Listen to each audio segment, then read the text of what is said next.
বকুলপুর গ্রামে বিশু ধোপা তার বউ ময়নাকে নিয়ে বাস করত। গ্রামের বাড়ি বাড়ি গিয়ে জামা কাপড় এনে তা মোরলের পুকুরেই ধুত। গ্রামের সকলেই তাকে বিশু ধোপা বলেই ডাকত। ও গিন্নিমা, কই গো কই গো সকলে, আজকে আর জামা কাপড় নেই, দাও গো দাও গিন্নিমা। আহ মরণ, সকাল সকালে সে এমন ডাক পারিস কেন বাপু শুনি? তোকে বলেছিলাম না দুপুর দুপুর আসবি?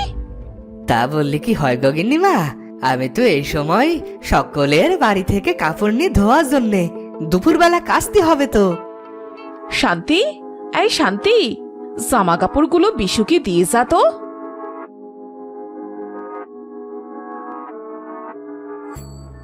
তা গিন্নিমা, আগের যে টাকাটা বাকি ছিল সেটা যদি দিতেন।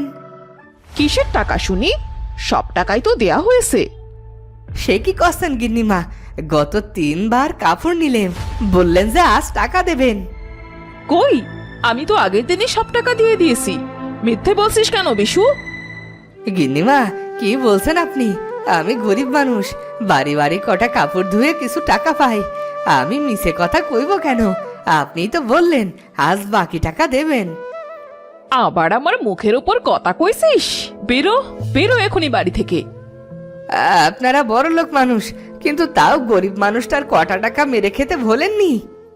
হে, এ তুই কি বললি? আমরা মানুষের টাকা মারি? এত বড় সাহস তোর!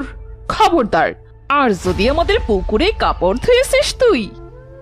ধোবনি ধোবনি, আর কোনো কালেও আপনাদের পুকুরে কাপড় ধোবনি।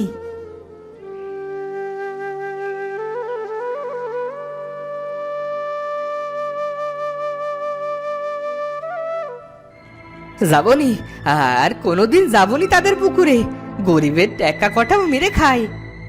কি গো, কি হয়েছে? অমন করে রেগে ঘরে ঢুকলে যে? আর যাবনি, আর যাবনি কোনোদিন টাকা মেরে খাওয়া লোকদের কাছে। কে টাকা মেরে খেলো? কি বলছো? আরে মোরল গিন্নি বলেছিল 3 দিনের টাকা দেবে, আর আজ বলছে টাকা নাকি আগে দিয়েছে। সে কি গো, তুমি তো তাদের পুকুরে কাপড় কাচো, আর তো কোনো পুকুরেও কাপড় কাচতেও দেয় না, আর তুমি তাদের সাথে ঝগড়া করে এলে?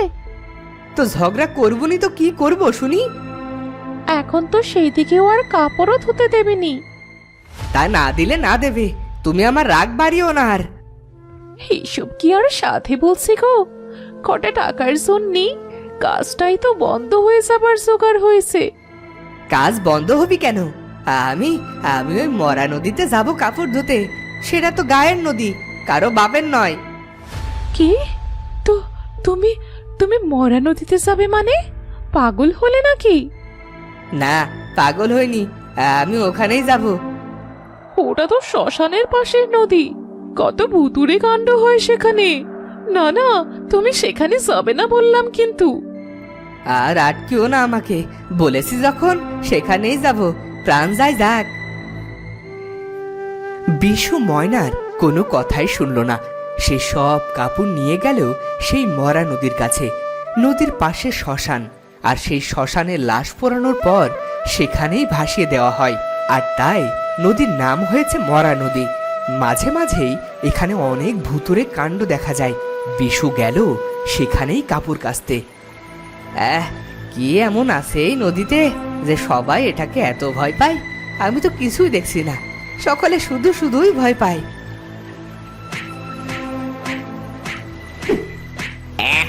এই বেটা এখানে কাপড় ধুতে এসেছে, দেখো দেখো বউ।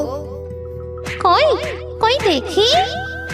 হ্যাঁ হ্যাঁ, তো ওই যে এক মানুষ কাপড় কাচে। কতদিন এখানে মানুষ আসতে দেখিনি, সেই যে কবে এটা মরা নদী বানালো মানুষ, তারপর থেকে তো শ্মশানেও আর কেউ মরা পোড়াতে আসে না। ঠিকই বলেছো, আমার কতদিনের ইচ্ছে মানুষ দেখবো, কিন্তু এই গাছকে দেখে যে যেতেও পারিনি। এই বউ জানিস, আমার না মন চায় মানুষ দেখবো, ওদের দেখতে ভারী মজা। আচ্ছা, ওই মানুষটার কাছে গেলে কেমন হয়? বেশ হয় বেশ হয়, চল চল ওটারই কাছে যাই।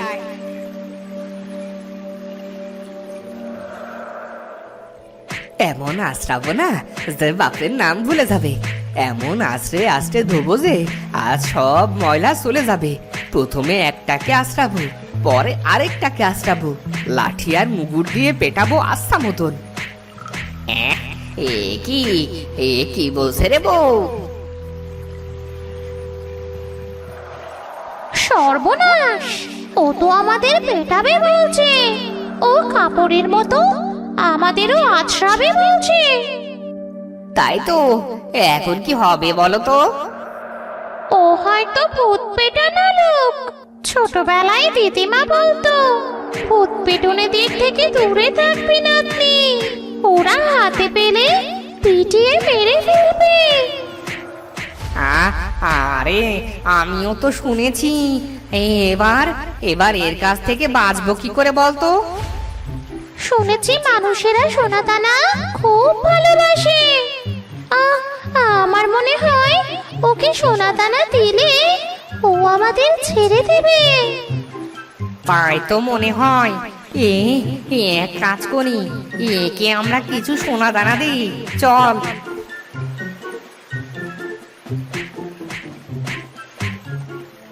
আরে আরে এগুলো কি? দেখে তো মোহর মনে হচ্ছে। হ্যাঁ হ্যাঁ, তাই তো। আরে এ কি আশ্চর্য ঘটনা!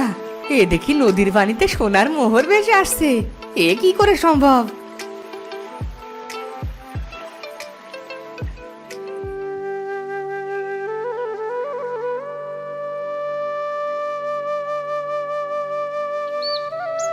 ও বউ, তাড়াতাড়ি দেখে যাও।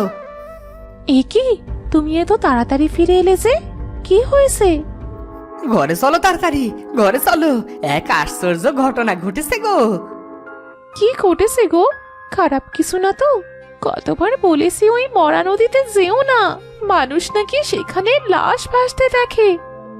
আরে গেছি দেখেই তো এমন ঘটনা ঘটলো। বেশি কথা বলো না তো, ঘরে চলো, ঘরে চলো, সব বলছি। চলো চলো। ঘরে গিয়ে বিশু তার স্ত্রীকে সব ঘটনা খুলে বলল। সে কি, অমন ভুতুরে মরা নদীতে সোনার মোহর আসবে কোথা থেকে? তবে সবাই যে বলে সেখানে ভূত আছে। আরে সেসব কিছু নয়, আজ যা মোহর পেয়েছি তাতে বসে বসে খেতে পারবো বছরের পর বছর। তাহলে চলো, কাল আমিও যাবো মোহর আনতে। আচ্ছা, কাল দুজন মিলে মোহর আনবো।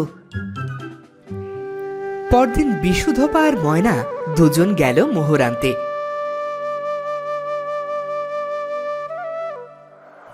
ওই দেখ পুটি, ওই ভূত পেটানো লোকটা আবার এসেছে। তার সাথে আরেকটা মানুষও আছে। আজ বুঝি আর রক্ষা নেই রে। ও বুঝি মোহরে খুশি হয়নি কাল? হবে না কেন? হ্যাঁ, কাল কত লাফাতে লাফাতে মোহর নিল। চল চল, সামনে যাই। না বাবা, সামনে যাব না, যদি ধরে পেটায়। আরে চল না, গিয়েই দেখি। যদি মাপ চাইলে ছেড়ে দেয় তবে আর ভয় নেই। শুনেছি মানুষের আবার দয়া মায়া বেশি হয়। যাবে? তবে আচ্ছা চলো, দেখি কপালে কি আছে। কই গো, এত সময় দাঁড়িয়ে আছি কিন্তু মোহর তো আসছে না। তুমি যে বললে মোহর এসেছে। এখানেই তো এসেছিল কাল, কত কত মোহর। আজ আর আসছে না কেন? হুজুর, আমাদের পেটাবেন না হুজুর, আমাদের মাফ করে দিন হুজুর। আপনি আমাদের ওস্তাদ, আমাদের মারবেন না। আমরা আপনার গোলাম হয়ে থাকবো হুজুর, তাও আমাদের পেটাবেন না আপনার ওই মুগুর দিয়ে। ওরে, এই যে দেখি ভূত। কে কোথায় আসো গো? কে কোথায় আসো? এসো গো, এসো। আমরা যে ভূতেদের কাছে এসে পড়েছি। কে কোথায় আসো? না না হুজুর, ছেড়ে দিন, আমাদের মারবেন না। না না হুজুর, ভূত পেটানোর জন্য অন্য কাউকে ডাকবেন না। আমরা এই কান ধরছি, কোনো দিন আর এইখানে আসবো না। আপনাকে খুশি করতে এই মোহরের চারা দিয়ে যাচ্ছি। এই গাছ বড় হলে আপনি যত চাইবেন মোহর পাবেন। পালা পুটি পালা। চলো চলো, এখান থেকে ভাগি, ভুলেও আর মানুষের সামনে আসবো না। মোহরের ছোট চারা গাছ নিচে ফেলেই পুটি আর বিটলু পালালো।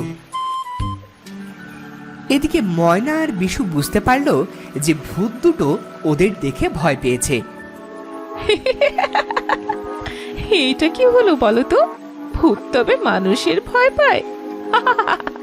আর আমরা তো এতদিন ওদের দেখে ভয় পেতাম। চলো চলো, ওদের দেয়ায় চারা গাছটা গিয়ে লাগাই, দেখি সত্যি সত্যি মোহরের গাছ কিনা। কাল তবে ওরাই আমায় দেখে ভয় পেয়ে মোহর দিয়েছিল।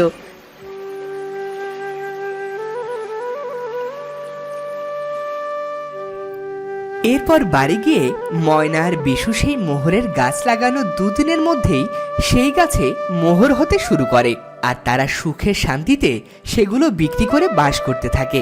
তো বন্ধুরা, ভিডিওটি কেমন লাগলো? যদি ভালো লাগে চ্যানেলটি সাবস্ক্রাইব করে বেল আইকনটি বাজিয়ে দিও। দেখা হচ্ছে পরের ভিডিওতে। ধন্যবাদ।